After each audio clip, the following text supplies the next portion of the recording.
Good evening. I'll call the meeting to order at this time. If you will, please rise for the invocation and remain standing for the Pledge of Allegiance. I'll call on Mayor Pro Tem to lead us in the invocation. Heavenly Father, thank you, Lord, for this time together to come as a community, Lord, to help our citizens and pray, Lord, you help us make decisions that are beneficial to this town and those who live in this community, Lord. I want to give a special thanks to our staff dailies to keep our community safe, keep our community healthy, Lord, and keep our community functioning.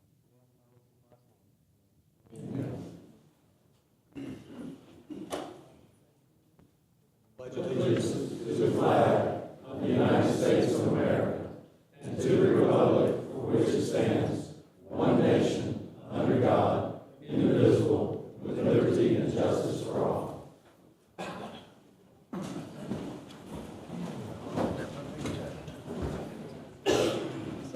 You got a big time in front of you. Gentlemen, we have the agenda in front of us. I don't think there are any additions to the agenda this evening. I have a motion to approve the agenda. I move we approve the agenda as written. Motion and a second. All in favor? Motion carries. Thank you. Our first item this evening first is a presentation, Partnership for Children's Think Babies Bus Tour. I'll call on Dwight Morris. Come to the front. How are you doing, sir? I'm doing great. Good. Good to see you. Thank you. And congratulations on your award the other night. Thank you, sir. Mayor, Councilman, I appreciate just a few minutes to, you've already received at your places, there's a formal invitation from the partnership, and then there's a sheet of information about some data for Johnson County of our young children, and you'll have that to peruse later. But what we wanted to do is let you know about a mini grant that the partnership has received from the North Carolina Early Education Coalition to help us increase public awareness of issues that are facing Johnson County infants and toddlers, their educators, and their families. You know, our business is about young children and getting them ready for school, and we know that brains are built, they're not born. Those early experiences are critical, and all those first years' lives of those children, those experiences are built into their bodies. So shaping brain development and building the foundation of all their learning and future learning, behavior, and their health, these things happen during those early years. So what we're doing is personally inviting each of you to participate in what we're calling a Think Babies Bus Tour. Each stop along the tour highlights the differences in accessibility to high-quality care throughout our county, and in between the stops you have an opportunity to speak with some of the, interact with the parents and service providers, and even a representative from the North Carolina Early Education Foundation, Coalition will be there about issues our families in Johnson County may be facing. So those dates, there are 2 dates you can choose from. One's February the 21st and the other's March 14th.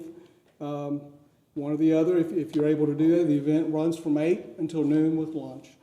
And again, knowing that our children and our youngest children are our greatest resource that we have in this county, when we support our youngest children and having the opportunity to fulfill their potential, we do create the best outcomes in health, education, economic well-being for everyone in North Carolina. So that's my presentation, short, sweet, and I hope each of you are able to find an opportunity to join us on that tour. Any questions? Questions for Dwight? Thank you, sir. Thank you. Appreciate you coming. Good night.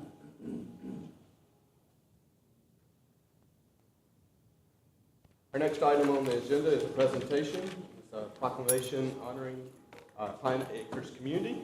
At this time, if there's anyone from the Pine Acres community, if you will, come to the front, please.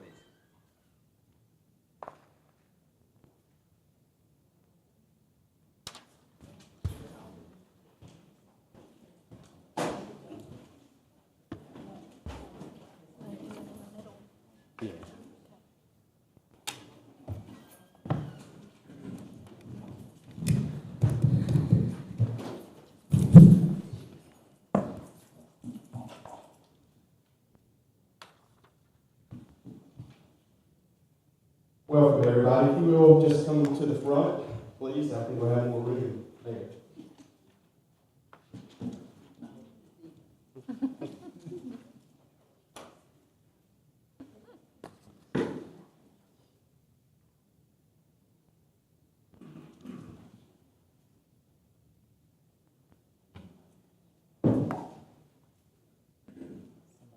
So this proclamation is to honor one of our older neighborhoods and one of the greater neighborhoods in Smithfield, and just to kind of honor it for the historically significance that it has for our community. On a personal note, my grandfather-in-law, my mother's grandfather, Mr. Henry Whitley, built a lot of the homes, or several of the homes in Pine Acres community. I think he may have built this Winwood possibly, and the Genesis, yes, home, and several others throughout that community. So, kind of special to me. So welcome everyone, and you will please bear with me as I read the proclamation. Proclamation honoring the Pine Acres neighborhood in the town of Smithfield. Whereas the town of Smithfield includes historically significant neighborhoods that deserve recognition for their contributions to the town. And whereas the town of Smithfield recognizes and celebrates more than 50 years of history of the Pine Acres neighborhood. And whereas the town of Smithfield is committed to raising awareness of the historical significance of the Pine Acres neighborhood and its contributions to the town of Smithfield.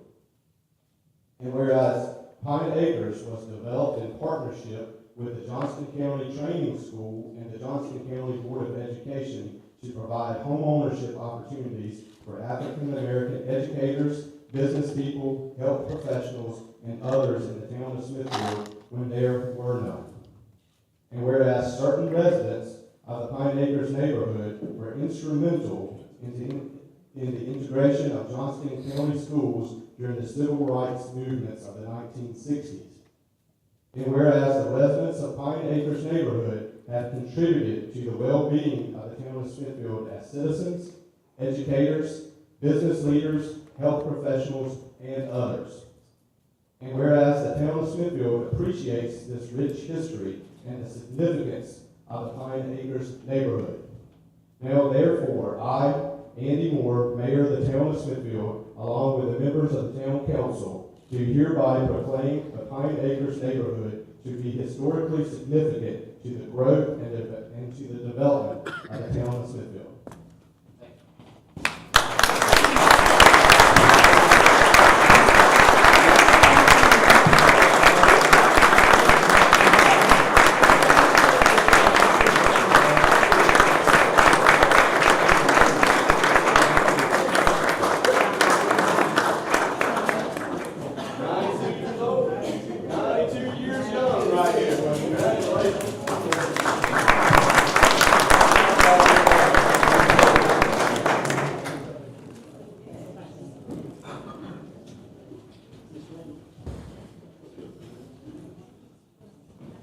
Thank you. Thank you. You might be a great teacher. We'll see how that makes me. Okay, let me know.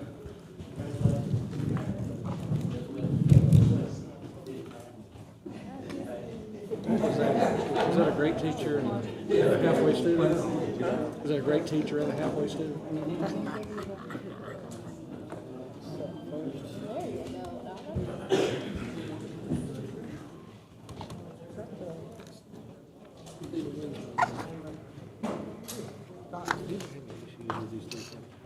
Sir, next item is even as a public hearing. Starts on page 5 in your agenda, gentlemen. This is a quasi-judicial hearing, so if there's anyone wishing to speak for or against this matter, please stand now and be sworn in by the clerk. Please raise your right hand. Do you solemnly affirm to tell the truth, the whole truth, and nothing but the truth to help you God? I do. Thank you.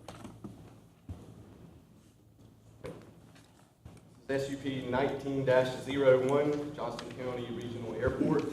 The applicant is requesting a special use permit to exceed 40 feet in building height for a proposed structure located within an R20A zoning district.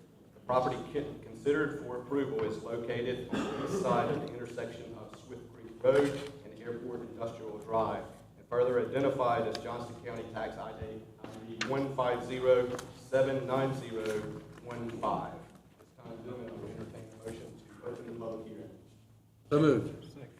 A motion and a second. All in favor? Thank you, Mr. Mayor, Town Council. Included in your packet is a map of the proposed area that shows the boundaries of the existing boundaries of the airport.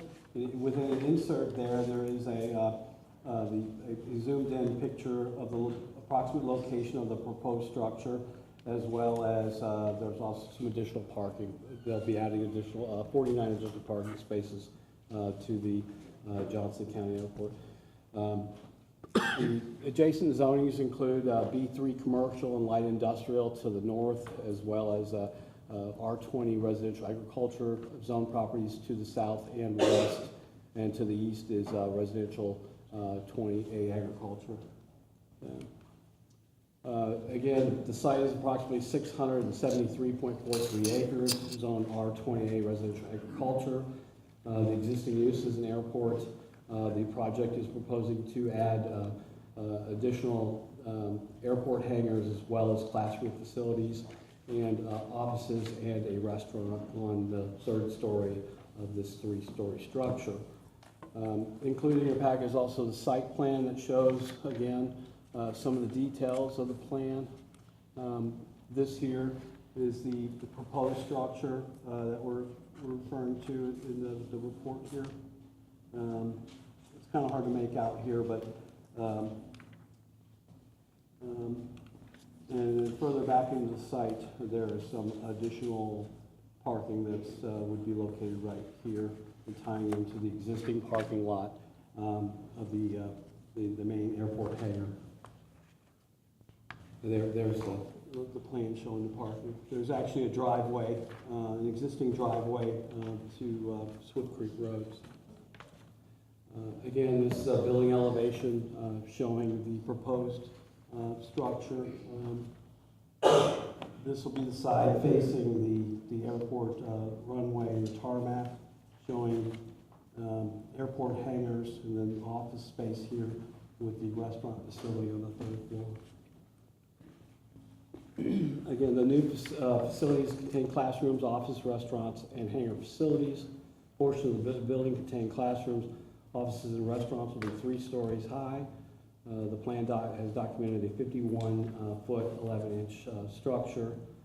This structure does exceed the maximum 40-foot maximum building height permitted by the UDO. Since it does exceed the 40 feet, the special use permit would be required. The new facility is within the existing airport development area, and the building is designed in accordance with FAA regulations. Staff finds that the proposed facility is well contained within the airport facility. And formal FAA approval will be required before construction to ensure it complies with FAA regulations. Staff also finds that the uses are necessary to the airport and are typical amenities to an airport. Staff finds that the use will not have any impact on the normal and orderly development and improvement of the surrounding properties. The airport facility is well buffered from adjacent land uses and the property by vacant airport land, which is used to buffer the airport. Utility access, drainage, parking, and other facilities are being provided within with the building improvements. Ingress and egress to the site will remain unchanged. Additional heights will have no impact on this access. All regulations have been conformed with and will be conformed with prior to issuance of a site plan approval and a valid zoning permit. Staff finds that the existing access conforms to Town of Smithfield's UDO requirements for access and conforms to all other plans to include the Town of Smithfield's comprehensive land use plan. Staff recommends approval of the special use permit with the condition that the building is designed and constructed in accordance with FAA regulations, and a formal FAA approval be submitted to the town. Town council is requested to hold a public hearing, review the petition for special use permit for a 51-foot lounge building exceeding the 40-foot building height restriction, and make a decision in accordance with the finding of fact for a special use permit. I'll be happy to answer any questions we have, and the engineer for the project is here as well.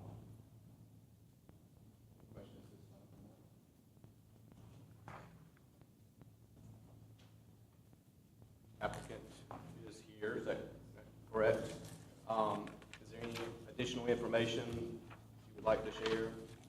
Martin didn't present. You agree with the testimony that he's presented? Any other questions or comments from anyone in the audience that's been through this? Seeing any, I will entertain the motion. If there are no comments from the council, I will entertain a motion to close the public hearing. Move to close? Second, all in favor? Aye. Closed. We need to go through the finding of facts. Mayor, I move that we approve findings of fact 1 through 8. Motion and a second to approve finding of fact 1 through 8. All in favor? Aye. I move that we approve the request with the conditions set forth on page 8. Second. Motion and a second to approve with the condition from the planning staff. All in favor, say aye. Aye. Motion carries. Thank you. Thank you. Thank you, sir.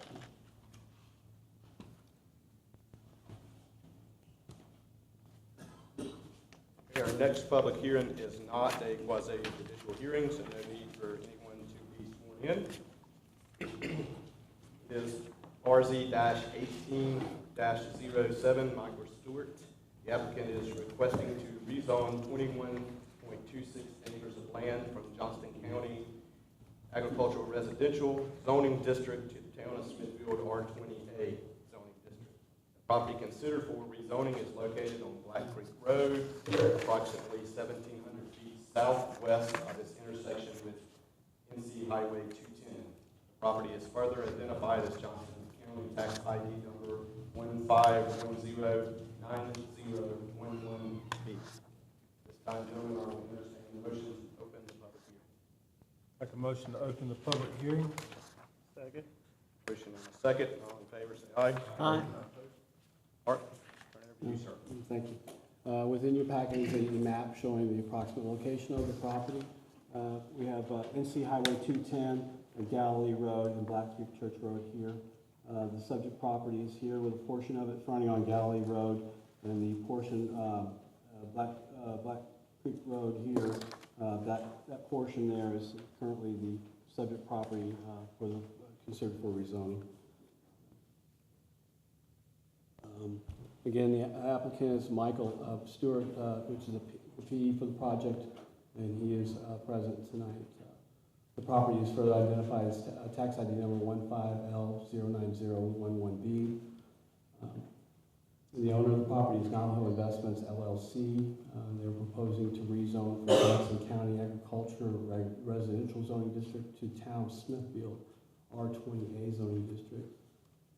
The portion of the property considered for rezoning is approximately 21.26 acres. The existing use on the property is agriculture and undeveloped. Again, the property in question. In 2007, Johnson County Board of Commissioners issued preliminary plat approval for a 32.79 acre parcel of land. Development was not constructed and the plat expired.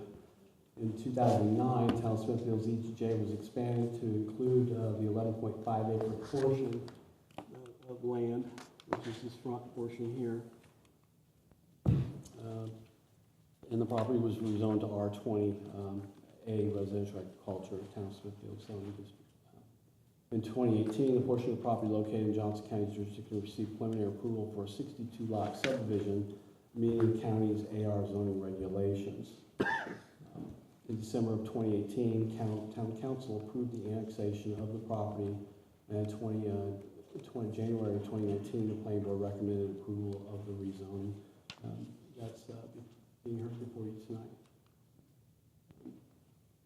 The portion of property being rezoned is this larger portion here, which you can see a preliminary plat that was initially approved by Johnson County, showing public right-of-ways, public streets, and the like. With the annexation, water and sewer will be provided by the town with a master meter on the county service line. A lift station will be constructed by the developer in the town to serve this development once the 11.5 acres is platted. The plat application submittal is expected soon after the parcel is rezoned. There's no land use guidance for the 22.79 acres. However, the 11.53 acres, which is in the town's ETJ, the comp plan guides that for low-density residential, and it's currently zoned R20A.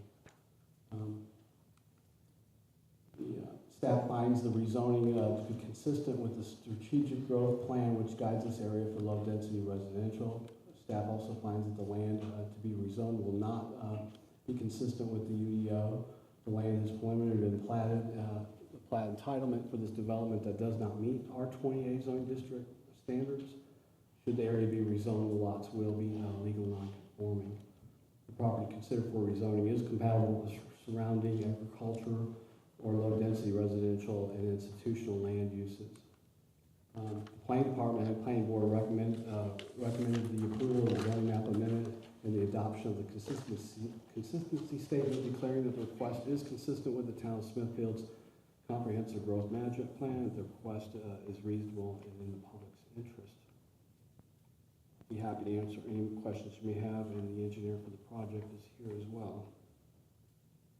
Any questions?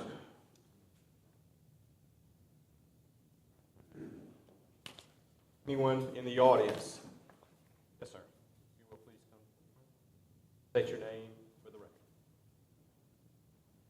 record. Chris Pettit. Can you pull up the map again? Could you also state your address? 6278 Black Creek Road. So this is my property here. And what we're worried about most is, I guess, water flow. If all of these homes are built along that area, undoubtedly the grade is going to be into my creek, which runs behind my home. And not only my property, but this whole backside of this property, we feel will take terrible water on. And there's already a pond back in here that overflows with the agriculture. Every time the fields are turned up, that water kind of goes into this creek that's along here and fills up this pond. And right now, I mean, it's rained a lot, obviously, since middle of September, but this is the most water I've seen in here in years. And I fear that if you want to go to the housing, the lot layout. So basically, all of those homes, the drainage is going to fall downhill and it's going to go onto my property. So that's our concern. And if there's a plan for remediation, we're happy to look at it. But we're worried about that water falling off, because basically all of the lots on that one side here are going to affect my property in some form or fashion. And with 62 homes on 29 acres, that's a lot of water coming off downspouts, that's a lot of water coming off vegetation, that's a lot of water coming off grade. So we'd be happy to see what kind of plans are in place for that. Thank you. Martin, can you address that at this time? Well, at this time, we are considering the Yeah, zoning of the I property. know. I get However, it. the next step of the process would be for the applicant to submit a site plan or a platted plan that would show the construction and all the details regarding stormwater management for the property.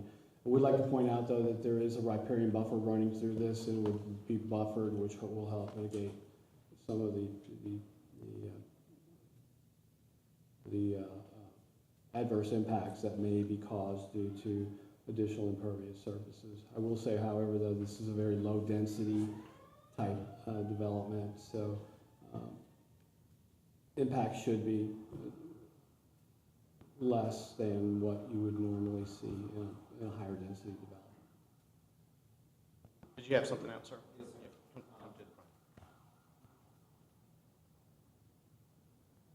That's great, and I appreciate your explanation. But if there's a possibility that the homeowners adjacent to those homes on the other side of that buffer, if we could see the overall plan of where all of this work is going, I would certainly appreciate that. Right now, this is just hardwoods, overgrown hardwoods, volunteer hardwoods, privet, which is great. But we have a lot of livestock down in this corner that we don't want to have wet feet. We are breeders of several varieties of pigs and goats that we don't want our way of life affected by everybody else's water. If you can tell me where 6 gutters per house are gonna dump their water, and show me how much water over time, based on average waterfall, is gonna end up on my property, I would love to see that. But we cannot lose our livelihood because Smithfield wants to put in 62 houses, and then potentially however many more that is, unless these are all included in that. So we're just concerned about our property, that's all.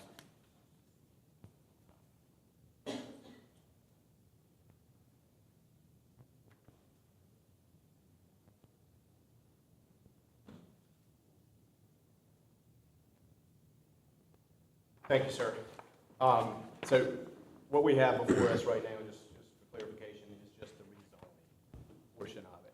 And more, as far as subdivision approval, will that have to come back before the council, or does it go just to staff? Yes, sir. The current UDO does require a public hearing of sorts to receive public input on the process. So we will also at that time have more details on how the stormwater portion of the plan will function, to include easements. So we do have requirements for subdivisions and stormwater management, and they have to meet our requirements and so forth.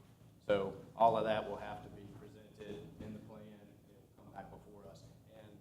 And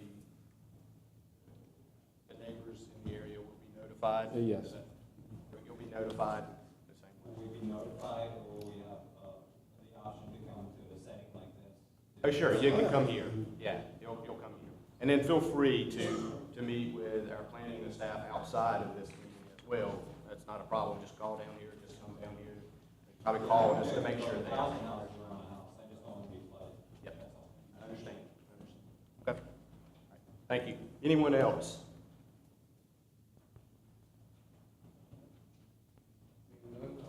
Questions?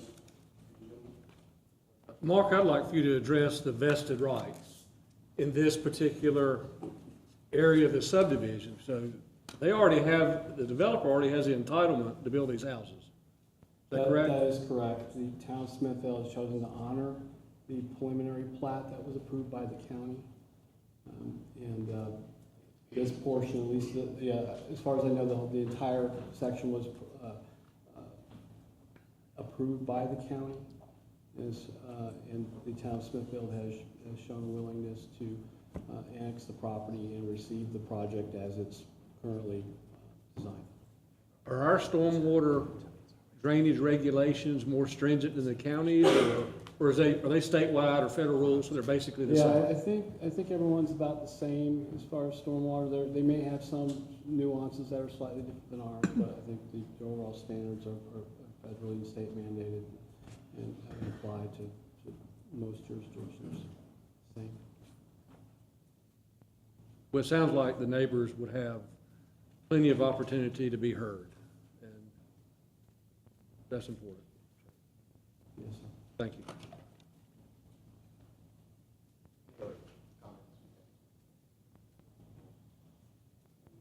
I move to close the, Over here. yes, thank you. Motion to close the public hearing. Take it out, Mr. Motion and a second, all in favor? Aye.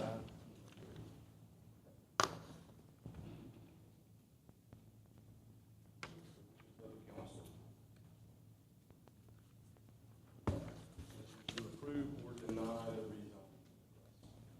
I move we approve the request. Motion to approve the rezoning request, Second. and a second. All in favor? Aye. Motion carries. Thank you, gentlemen. Mark?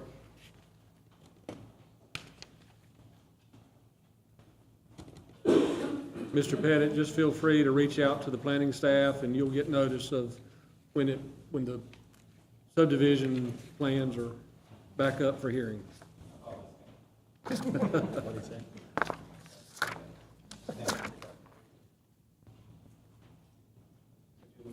motion to actually approve the consistency statement with the, comprehensive project plan as well. Mention that as well. 28 of your agenda.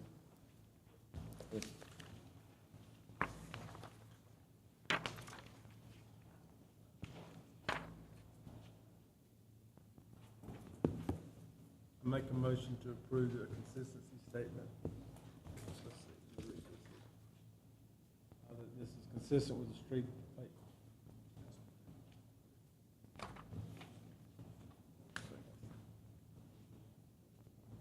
Yeah, 29. I was like, that's a no-brainer.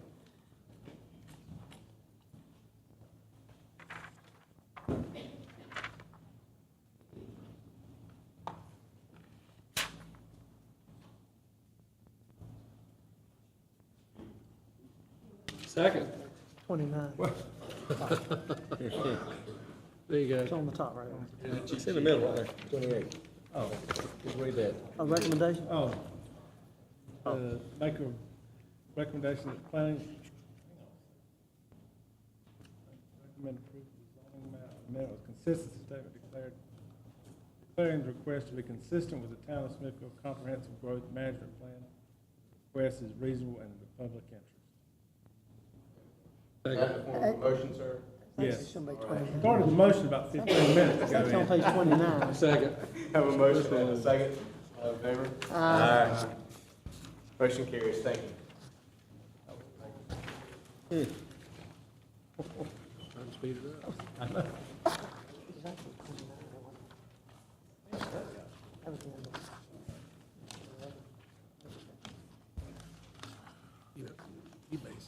Okay, move on to the next public hearing. This is RZ-18-09, Studio TK. This is not a quasi-judicial hearing, so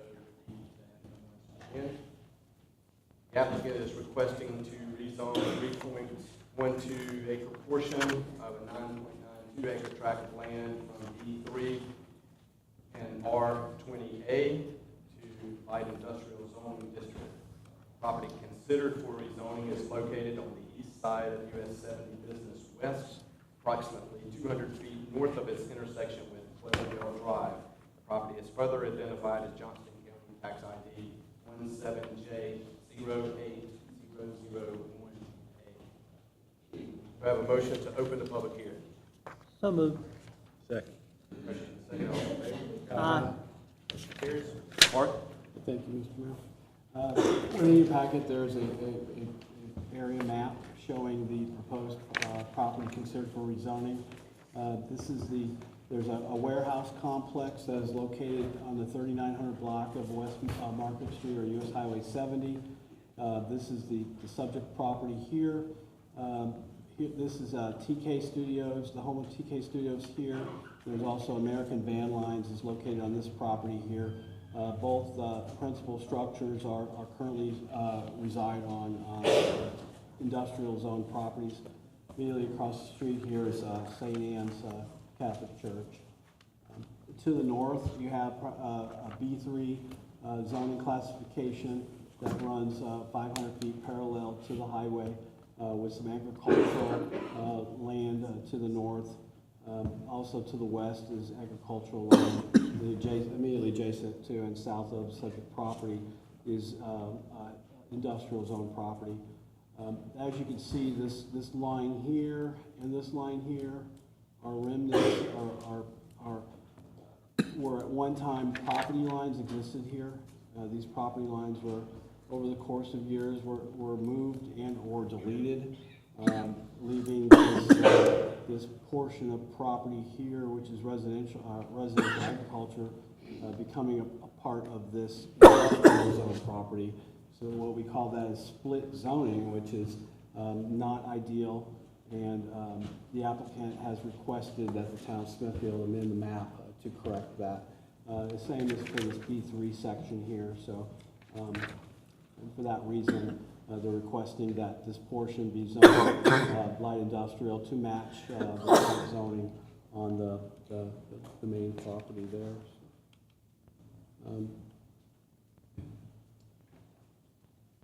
So we have 0.3 acres, which is be rezoned from R20A, and 2.81 acres to be from B3. I think that's opposite, though. I think we have 2.1 acres that will be rezoned from R20A to light industrial, and a small fraction of 0.3 acres would be rezoned to light industrial.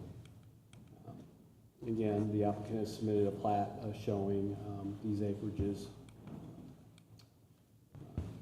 Again, the property is currently split zone with light industrial, with a portion of the property being B3 and R20A.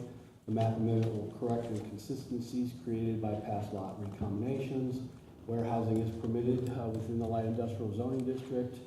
The staff finds that the zoning amendment is consistent with the strategic growth plan and the Unified Development Ordinance and compatible with surrounding land uses. Planning staff and planning board recommends approval of the rezoning and finds it consistent with the town of Smithfield's comprehensive growth management plan, and the request is reasonable in the public interest. The town council is requested to review the proposal and make a decision for a rezoning by approving a consistency statement declaring the request is consistent with the town's comprehensive growth management plan, and the request is reasonable in the public's interest. I'll be happy to answer any questions you may have.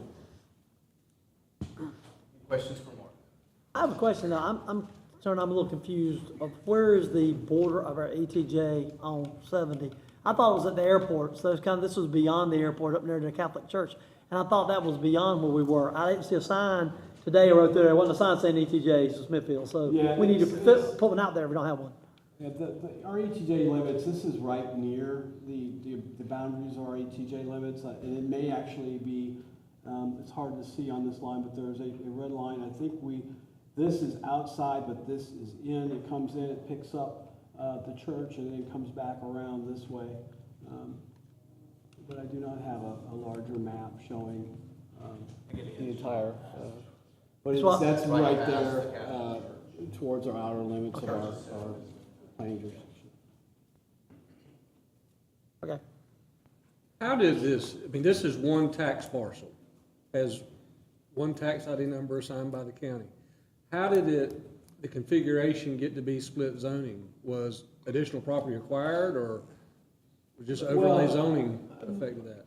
What I gather from looking at the map and from the way that these property lines are situated is that this at one time was its own parcel. There was actually a strip of land that would come out here and serve as a public right-of-way. And this line looks parallel to this line. However, it looked like it was moved to be parallel to this line. So over the years, the property owners probably made some adjustments, and the zoning map has not kept up.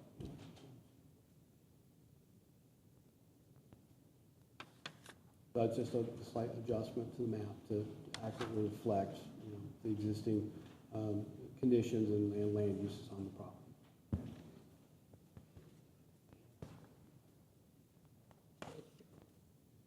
Any other questions? Anyone in the audience?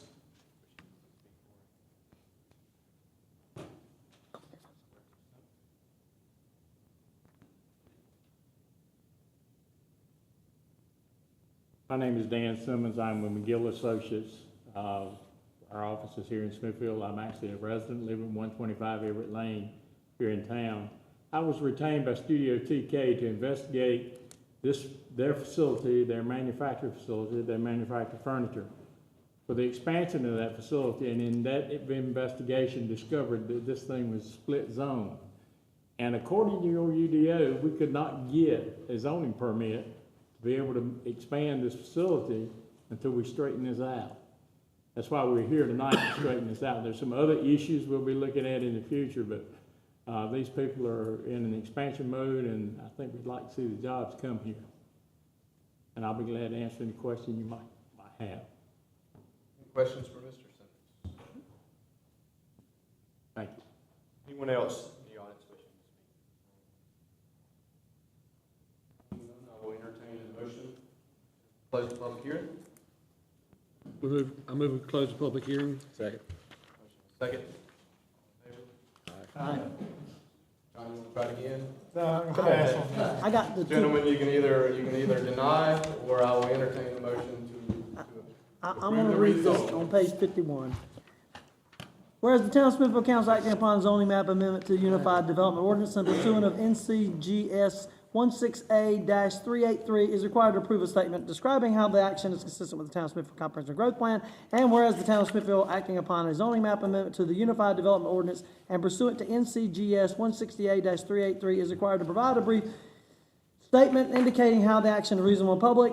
Now therefore be it adopted the Town of Smithfield as appropriate. I may move that we do that. I have a motion to approve the rezoning, and that it is in compliance with our unified plan. Second. Favor? Aye. Thank you, Mark.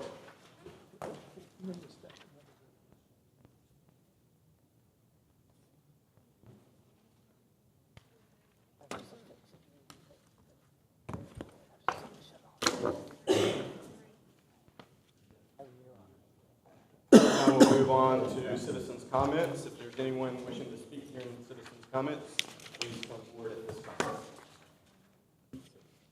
Will please state your name and address for the clerk, please. I'm Emma Gimmel, and I live at 207 Hancock Street in Smithfield, North Carolina, and I'm speaking of two issues. One is the water rates, and the other is the town debt. In 2016, we had a rate increase for water users. My percentages are for residential. There are other increases for other, but I'm not doing that. In 2016, we had a 24% increase. In 2018, we had a 4.5 increase. And in 2020, we will be having a 3.6 increase.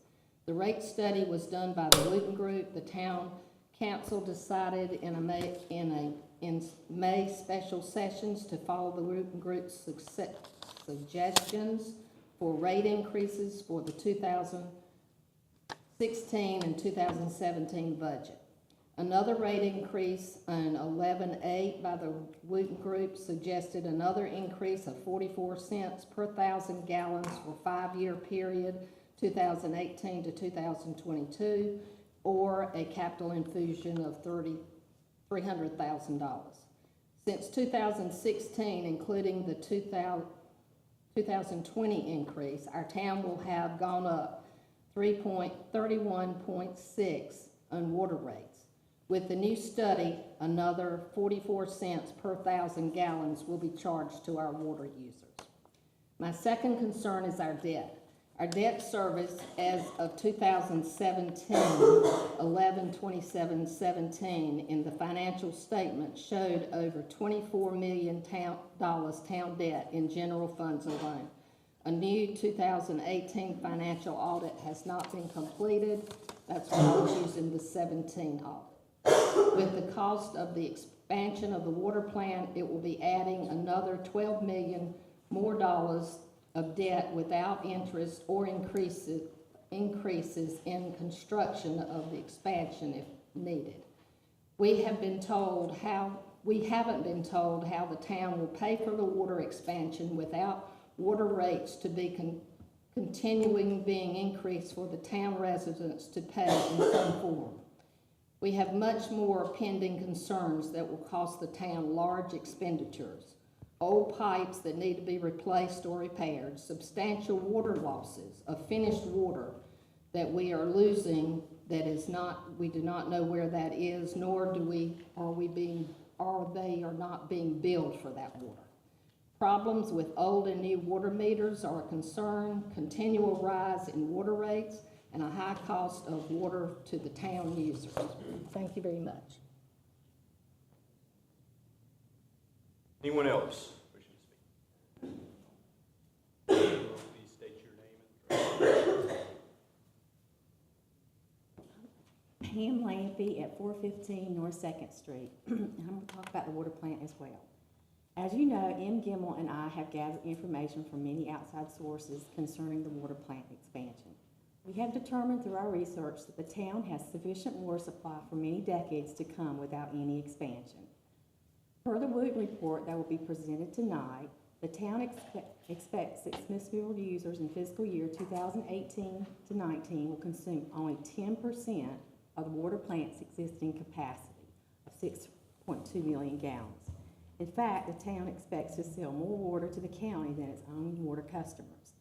Adding the county with the Smithfield users, the town only expects to sell 1.44 million gallons per day in 2018-19, which is only 23% of our total water capacity. The town sells to the county at a discounted bulk rate of $2 per thousand gallons per this report. Smithfield residents are expected to pay $4.83 per thousand gallons, or $2.83 per thousand gallons more than the county. The cost of water in that year is also estimated to be $3.30 per thousand gallons. Therefore, the town consumers are subsidizing the county. The water plant expansion is expected to cost $17,650,000, including interest of $2,350,000, and will provide an additional capacity of 2.1 million gallons a day, or roughly, this equates to 8.4 million gallons per 1 million gallons additional capacity. This is $5 million more than we agreed to sell our 1 million gallons of our daily production to the county in 2017.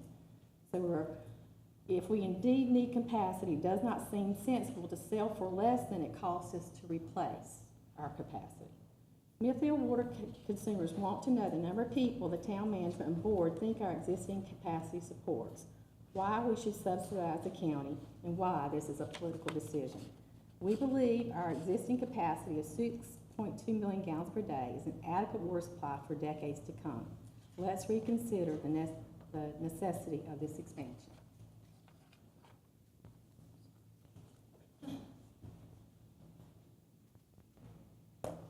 Thank you, Ms. Lamb. Anyone else wishing to speak?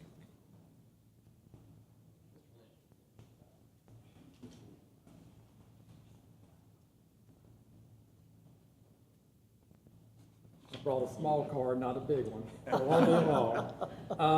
The Wooten report turned out and is very informative, but basically that we have capacity for 6.2 million gallons and the town consumes 688,000 gallons. We're only using 10%. Our water is going to cost $3.30 per thousand gallons. We'll sell it to the county for $2. So in fact, the town's going to subsidize the county's water users. If we want, the water department does have needs. We've got 7% galvanized lines that are probably leaking more water than we're using. So I'm not saying the water department doesn't have funds they need to spend money on, but producing water to sell to the county is not a productive way to do it. If the town's going to borrow $12 million, it should spend it on the town's citizens and not on county residents. But if you have any questions, but the Wooten report is very informative and it's easy to read and has all the numbers in it. So thank you for letting me speak. Anyone else wishing to speak in citizens' comments?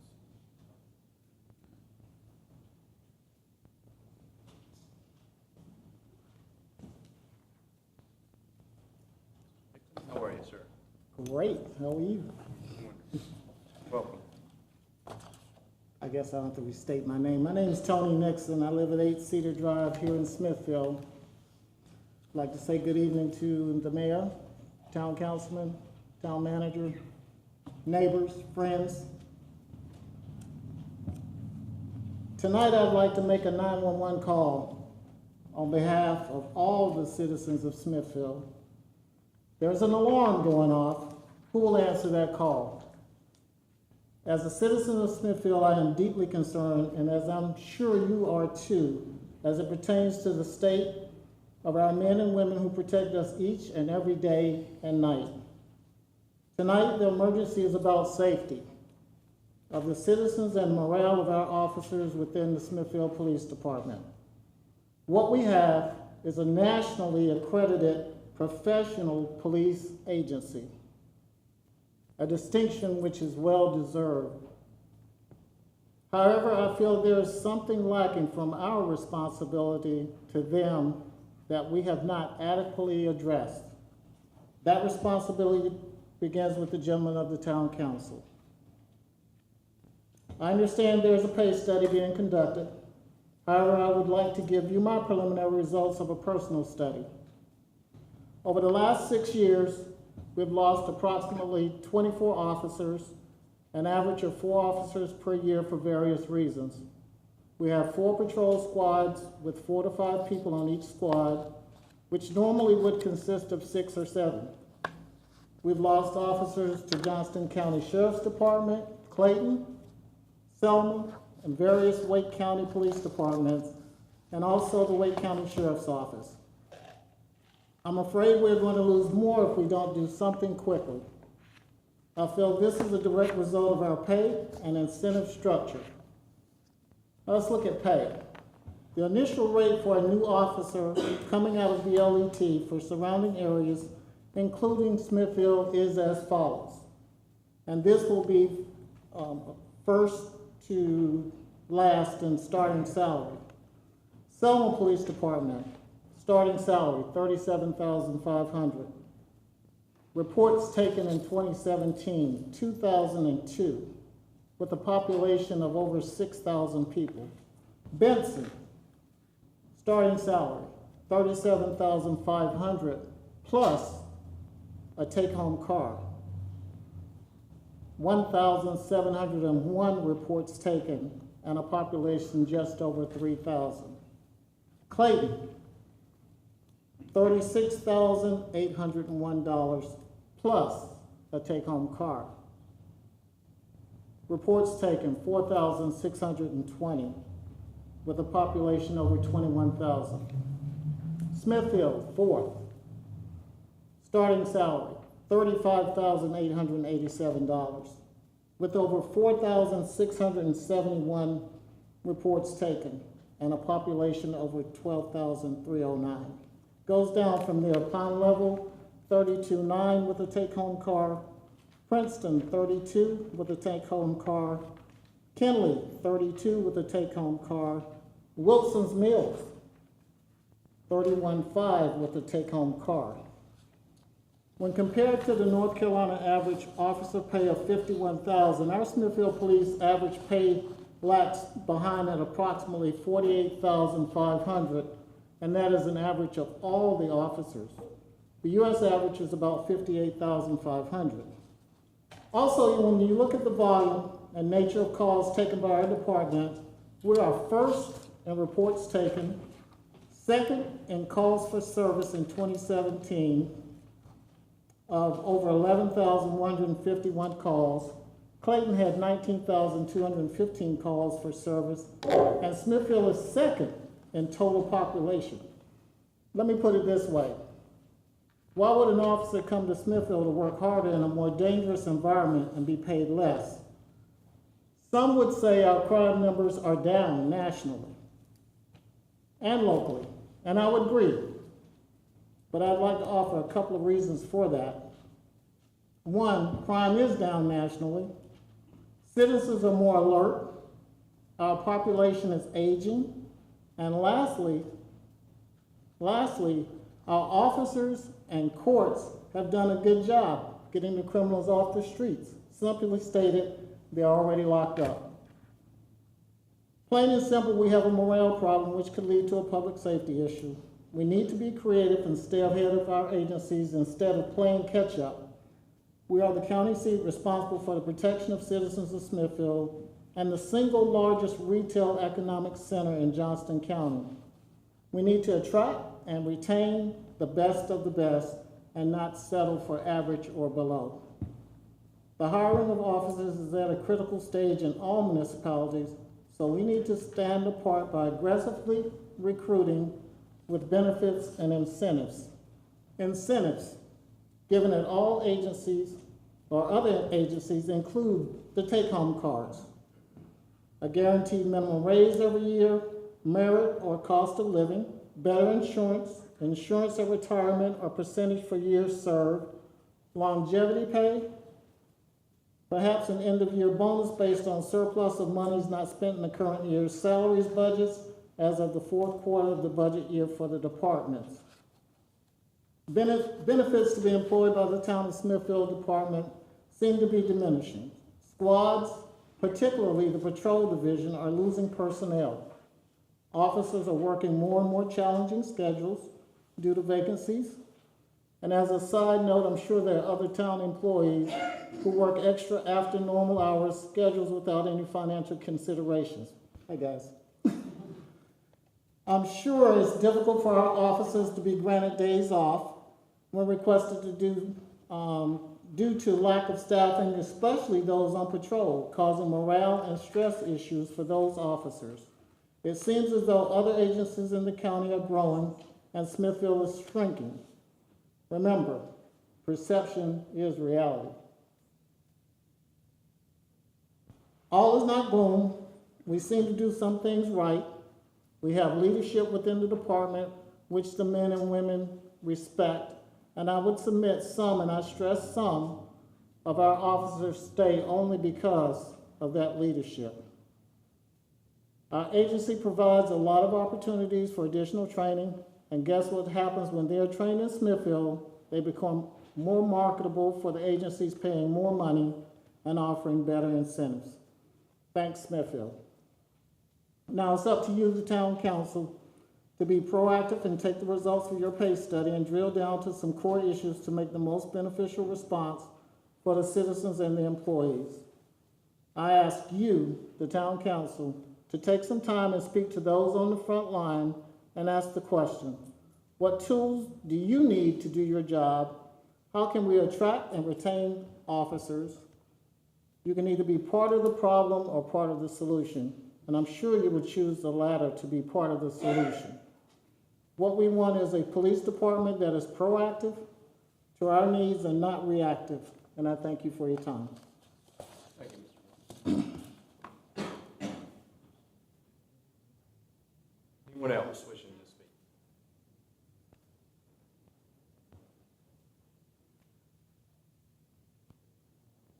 Move on to the consent agenda. I have a motion to approve the consent agenda. Motion, and a second. Second. And a second. All in favor?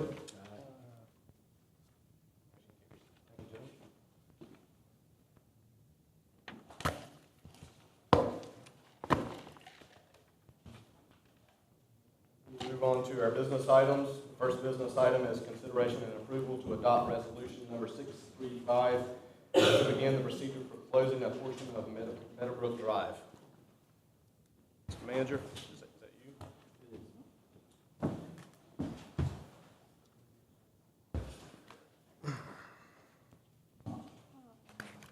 Thank you, Mr. Mayor. What's before you tonight, I'm going to allow our town attorney to walk you through. But what we're asking for is to begin the process of vacating an unopened street. The street is located between First Street and Vermont, and it's Meadowbrook Branch, which is actually goes right through this wooded area. That's why I have this up here, so you can get an idea that there is no street there now. But we have had it reserved and right away for many years. There are 4 landowners that sit around it that some of them have approached us to vacate this so that they can add that property to their land. From there, I'll let Bob chime in. This is a street, I think, Colonel Grantham, 60 years ago, dedicated and then did not put in. And that, so if you ride down Vermont, you will see Meadowbrook Drive. If you ride to First Street, you will see a Meadowbrook Drive. So in between Vermont and First Street, Meadowbrook did not extend, okay? So what has been left is a portion of the front yard or the backyard of 4 or 5 houses there that are technically within a street that is not used. The purpose here is to withdraw that street. There is a sewer line through there that will retain our existing easements. And to allow that not to be in the street. I know one of the houses, I think, has its access way in the street. And this is, there are some old streets here and there in town, it's just never been cleared up. It's not a controversial issue. There have been meetings with all the various owners. I think the manager has actually met with most all of them. We've had a meeting with the others. I think all of them have even signed, I believe everyone has signed have all signed a contract document agreeing to this, requesting this, and stipulating as to the boundary line between their properties that will be somewhat pretty close to along the branch. You know, the branch meanders, so it's not straight. So it's a little different. What brought this up? Brought this up that Mr. Foy, who owned this property, was concerned because he saw this large street through his property. Dolph Overton in the 70s, I believe, had gotten the town council to withdraw the street as to his lot. I don't know exactly what happened back then, except that, you know, it should have been done as a normal uniform scheme between one block and the next block. It was not. So all of the houses that are to the north side of the branch, the street was not withdrawn as to them, and the houses as to the south side of the branch was not consistently done because it was not done to the old Monroe Osborne or Fleming house or now 84 house. There are only 2 houses on the south side. That's right. And I don't have a problem with it. It should have been done a long time ago. My question and concern would be that ditch is a significant drainage ditch for Yes. us. What authority are we gonna have to prohibit the landowner from dumping in it, filling it in, and rights we're gonna have and responsibilities to maintain it? There's been no, I think the town frequently does maintain this. There's no real responsibility for the town to maintain them, and the town has to approach these on a public nuisance basis. It's going to be the same responsibility that the town, and the same obligations the town has to Meadowbrook as it extends from Vermont. You know, the creek extends all the way there through what used to be the Andy Holland house and down by there in the Schwarzenegger house. So it will continue to have the same responsibilities as all of our creeks do, and some of the same risk. Now, in Charlotte, they have come in and started regulating creeks. I'm sure and they have obviously a different situation, but we really don't have any regulatory obligation there. But to the extent a nuisance was created, instead of blockage was created, we could go in and repair it. If you look at that branch, there are some things that if I was a property owner, I'd fix, but I'm not the property owner. And, you know, because the branch will eat away some of but they're aware of that. The branch, when it crosses Vermont, and it goes along the road, is that privately owned? Is that area of the drainage ditch privately owned? Is that part of the houses? That's all privately owned. I'm not sure if there's any still street in that next block. There are a number of other places where we have these closed streets, and from time to time we close them. But it's frequently sensitive. This one is not sensitive. everybody has signed an agreement, working on it. With that ditch there, I don't think the street could be open. You know, even if that was an option, so. Well, it would, I mean, it would ruin some of those houses.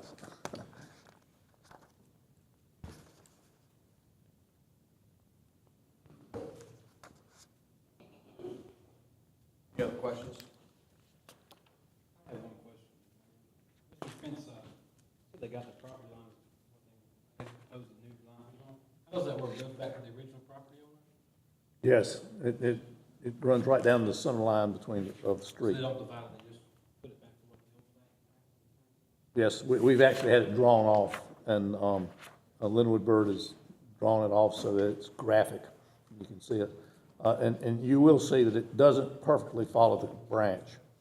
If the branch would straighten itself out, it'd be all right, but, you know, branches don't tend to do that. I think that branch is, you know, it will erode one side of the bank and not the other side of the bank, and same problems we have with the river. Any other questions? Comments?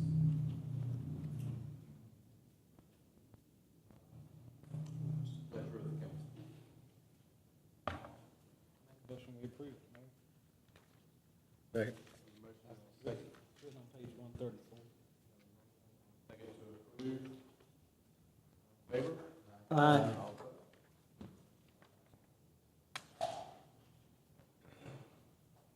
opposed? Move on to the next item, consideration and approval of a service contract with ACSM to provide fabrication and installation of phase 2 wayfinding sign system and to approve the use of 2% tourism monies to fund the contract. Tim? Yes.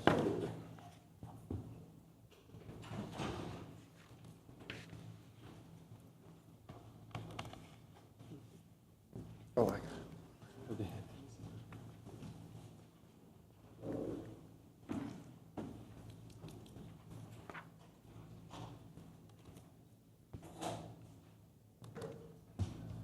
It's not wanting to work.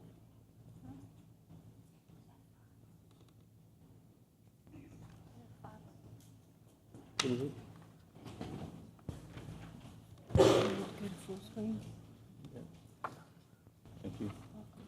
Thank you, Madam Clerk. Mayor Pro Tem and Council, thank you.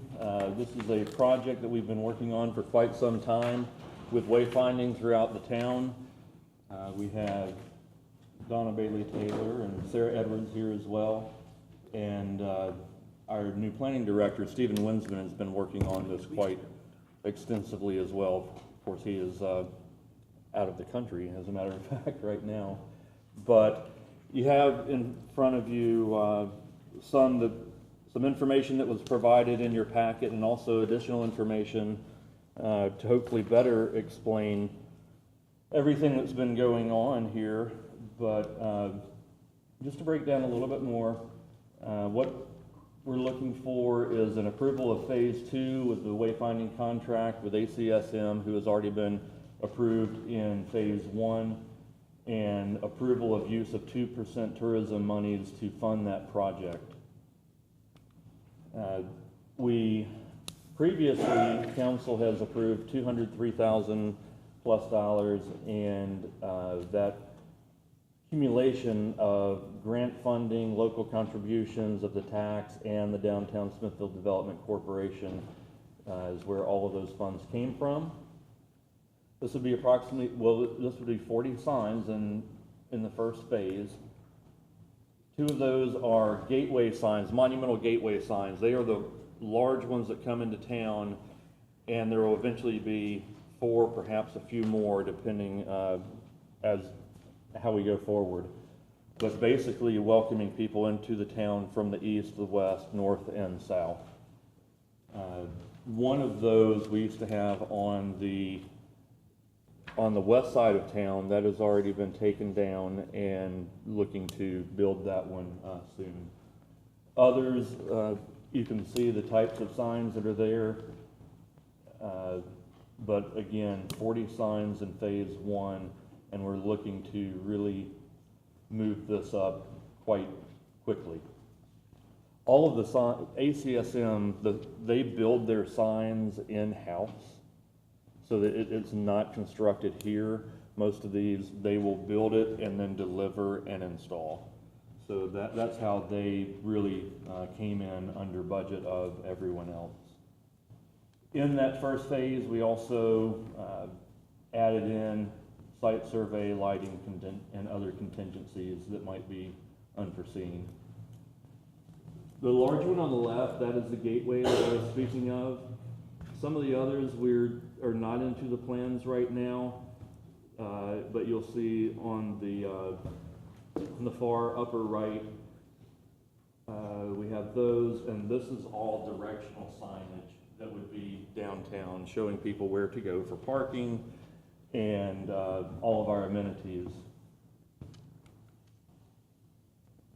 There is a breakdown of the budget, and so the original 203,000, we came out with 186.7, and that left a surplus of $16,800 left over from phase 1, and now we're looking at phase 2 and requesting that those funds would be encumbered and shifted over into phase 2.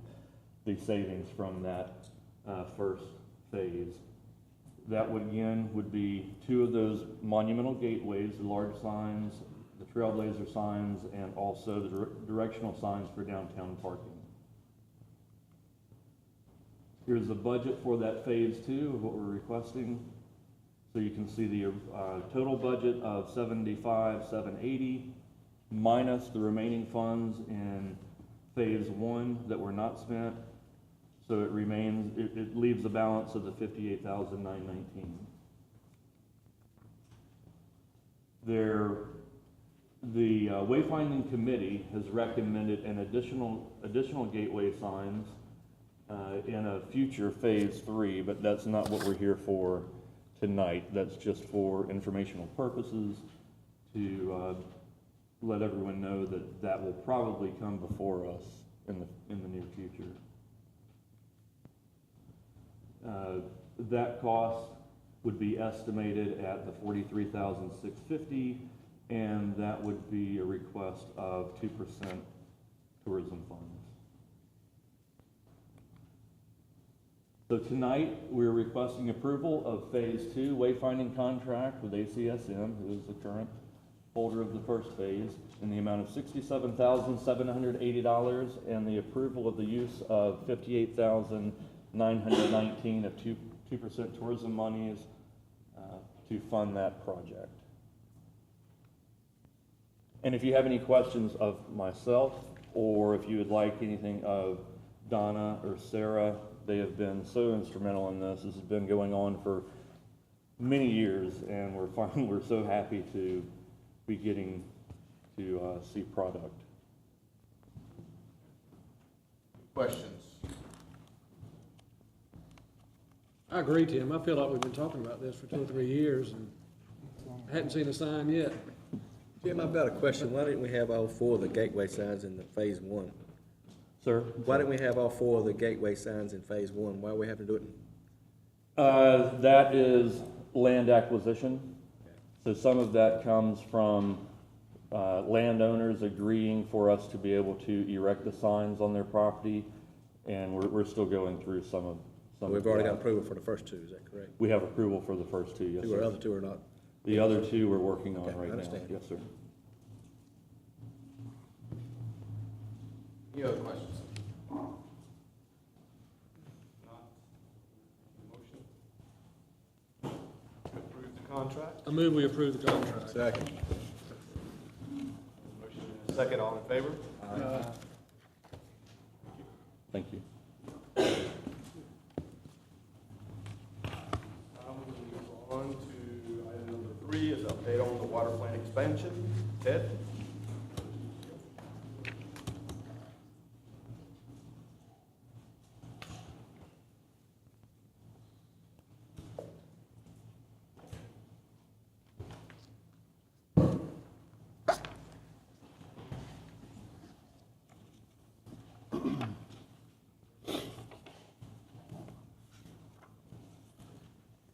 Okay, thank you.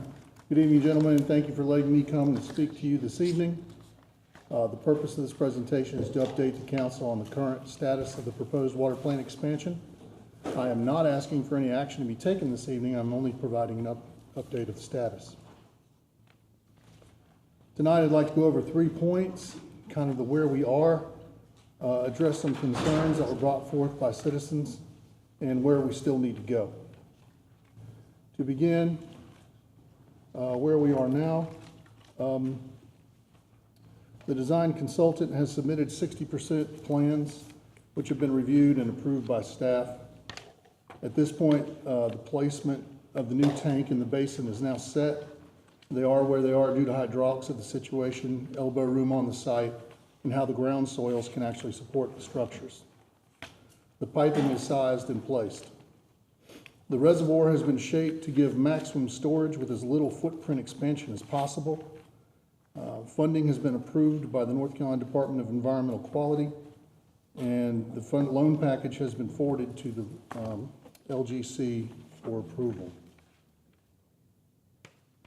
This is an aerial view of the existing conditions, the current plant, the current reservoir, greenway, and street. The proposed improvements seen here in red show how the reservoir will expand and how the greenway will be rerouted. The red lines also show the larger plant with the new basin and tank. Also seen is how North Street will be closed to reduce access to the plant. During our town meeting last summer, neighborhood residents brought up some very valid concerns. I'd like to update you on how these concerns are being addressed. Specifically, these concerns involve the rerouting of the Greenway Trail, the closing of North 2nd Street, its impact on the streets in the vicinity. Would the neighboring residents have some kind of buffer from the plant? Can the utility afford this project without raising rates on the customers, and how the utility would pay for this project? So we'll take them one at a time. The Greenway Trail. The construction site will be an active site for about 20 months. For safety reasons, we cannot have residents walking through the site, so the site will be closed to public traffic during construction. As we have seen, the reservoir needs to be expanded to provide adequate storage for the increased plant volumes. In order to do this and avoid wetlands or impacting wetlands, the existing reservoir will be expanded southerly. This renders the current Greenway Trail unusable. The Greenway will be rerouted around the expanded reservoir to reconnect the trail. The unusual routing is done to avoid further wetland impacts. So here's an aerial view of the current reservoir and Greenway Trail. And then here's an expanded reservoir with the rerouted Greenway. At this time, this is the only proposed change to the Greenway. North 2nd Street. Since the site will be active construction for nearly 20 months, the closure of the street will be a necessity. Originally, the proposed access for construction traffic onto the site was to be from North 2nd Street, and this was done to avoid entanglements with the North Carolina Department of Transportation in regards to the closing of Hospital Road. However, last fall, discussions with DOT proved to be fruitful. The DOT will make no claim on ownership of the Hospital Road from Buffalo Road westward. This means we can close that portion of Hospital Road along with the portion of North 2nd Street, so construction traffic will access the site from Hospital Road. As construction finishes, we will maintain the closure of 2nd Street, as the newly constructed section of the road inside the plant will not be built back to public traffic standards. So here's a visualization of that situation, current condition. Now you can see the newly constructed portion of the street as well as the reduction of North 2nd Street. Dovetailing with this closure, there was concern about the impact such a closure may have on traffic in the area. In October of 2018, a traffic study was conducted by Ramey Kemp Associates. The study examined traffic counts and routings of the street network in the vicinity of the proposed expansion with an eye on the impact of the potential closure of North 2nd Street. The study concluded that the levels of service would be similar after closure as it is before. In other words, such a closure would have little impact at all. Again, a visual representation of the area. The conclusion is at the bottom of the slide. Another concern raised by the citizens was the unsightliness of the finished product. Would local residents have to look at the new basin sunk into the ground or the new tank standing 6 feet above the ground? It should be of note that no new construction at the plant will be to the south. All construction will be north and east of existing structures. So the net effect of this is that there will not be a reduction in a distance between the neighborhood and the watering plant. The design team incorporated a sort of buffer to assist the shielding endeavor. After construction, a fence will be present to discourage trespassers. Also, a planted screen of green arborvitae is proposed to shield the plant. An earthen berm was sent out to bid to provide further screening should the council feel one is warranted. Such a berm is not currently part of the project, but we do have a number on that. So here's a depiction of that site, or the site again as you see it. Please note the yellow is the existing fence structure. And then this slide shows the proposed new structures, tank and basin, the reworked fencing, and the proposed evergreen screening. If the berm is added, it will go underneath the evergreen plantings. Can a utility afford the project without raising rates? In October of 2018, a consultant was engaged to analyze the economics. They examined the projected revenues and expenses to see if the project would be covered, including debt service on the loan. They concluded that currently we would have a shortfall of about $300,000 in years 3 and 4 to cover such expenses. They recommended many possible courses of action to correct this, including raising rates, asking for more funding, reducing the scope of the project, or adjusting the long-range capital improvement plan to ensure expenses did not overreach revenues. Staff decided that raising rates for this project is unacceptable. Similarly, reducing the scope would not be effective because everything listed in the project is needed. So we chose to adjust the 10-year capital plan. This revised plan will be brought forth before council in March for approval. Please keep in mind, although we are adjusting the future cost projections, actual expenditures are not binding until each year's physical budget is passed. This allows for further future adjustments if needed. Even with this adjustment, where do we stand on the loan? As you know, the North Carolina Department of Environmental Quality approved a loan for $12,050,000. This loan is a 20-year loan at interest rate of 1.82%. Simple math shows annual payments of just under $733,000. The final package has been forwarded from the NCDEQ to the local government commission for final approval. Final approval will be only granted once the results from the financial audit have been finalized. That audit should be at the LGC in the next couple of weeks. All this being covered, where do we go from here? The design consultant will continue to tweak the drawings to achieve a final set of plans, which we will submit to NCDWQ probably by late March.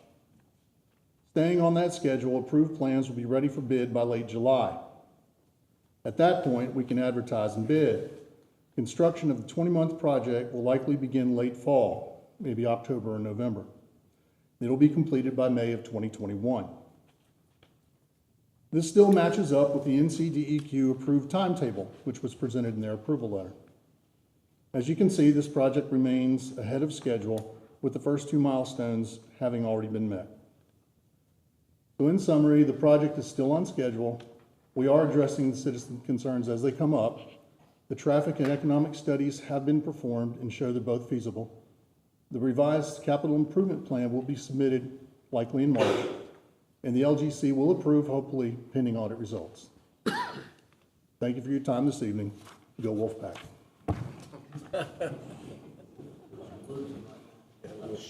We'll talk later. Thank you, Ted. You're welcome.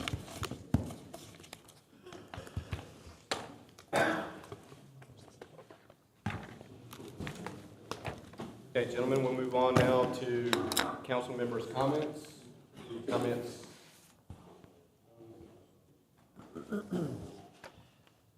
I have a couple of comments. One is kind of a general statement related to the salary survey. The salary survey must be our first step on any type of evaluation. It would not be doing due diligence as elected officials of Smithfield to not make sure when we act, we do so based on facts and not cursory information. When we make our decisions, the town citizens can expect and deserve to know that they are made to the best of our abilities, given the knowledge of information that we have. It would be nice for us to do just make a flash off the button decision, but that would not be the right thing to do. Because just as quick as you can make a decision, sometimes those decisions, I know for a fact, sometimes they're wrong decisions. So I think that, yes, patience is something that none of us have good with, but the fact is we have a salary survey that will be coming soon, and then we can deal with the results. So that's my first comment. Second comment is we have a traffic study meeting. When is that? We have a comprehensive plan meeting on the 19th of February at 6 o'clock at the fire department training. 6 o'clock, fire department. And unfortunately, my work requires me to be out of the town at that time, but I would encourage all of my residents in District 4 to attend and pay close attention to any traffic studies that are being done. We have some concerns about Wilson Mills Road that we've stressed because we have a safety issue. If you ever ride down there, you see it's a danger. People walking on the road because there's no sidewalks. So we have a concern. How do we address that concern? We don't necessarily know, but that's something that needs to be provided, and we need our citizens there to give their feedback. I would recommend that those that may go, if they look at it, I'm mostly talking to people who's not here, but hopefully they're going to look at it online. But if they go and they have a question or concern, please contact your councilman, your district councilman, your at-large councilman, the mayor, the city manager. Please tell us what your concerns are related to these proposals, because again, we make decisions based upon facts and information that we have. We may not agree with your opinion or your evaluation of the facts at hand, but we will certainly listen to them and include them in our decisions that we make. As elected officials, we have the responsibility to do that. And we appreciate and we take seriously, all of us here take serious that responsibility.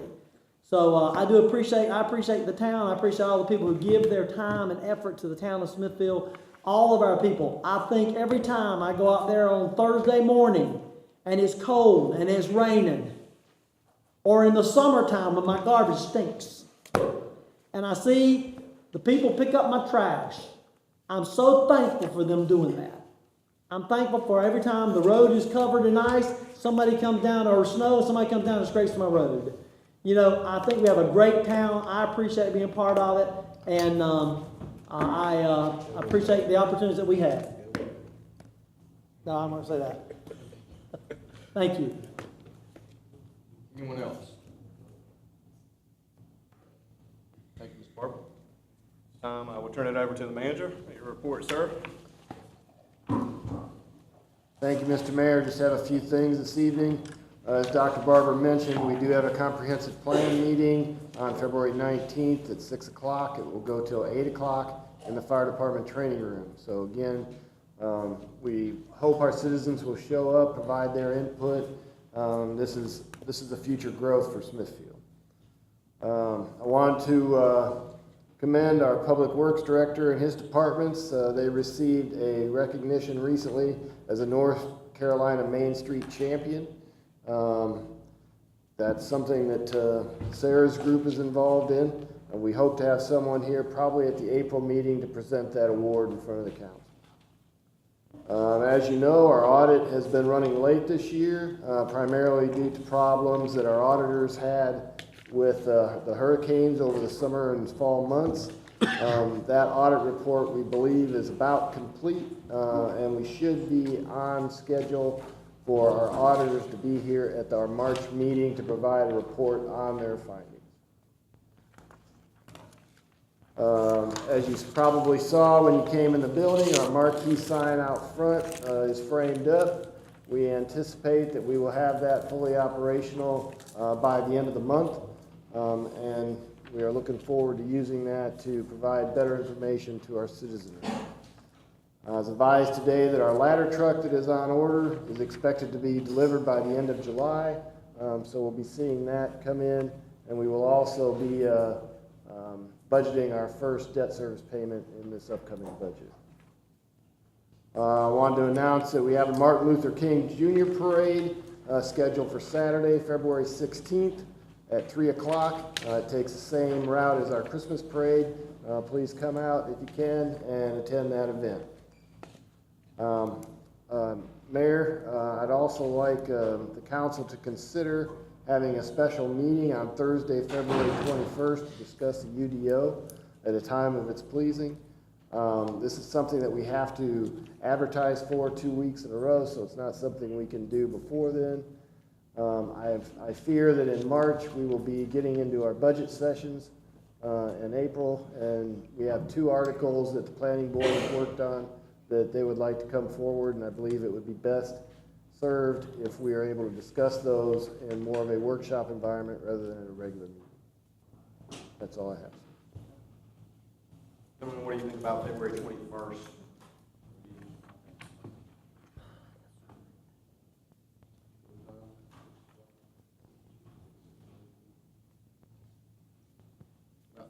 About 6:30.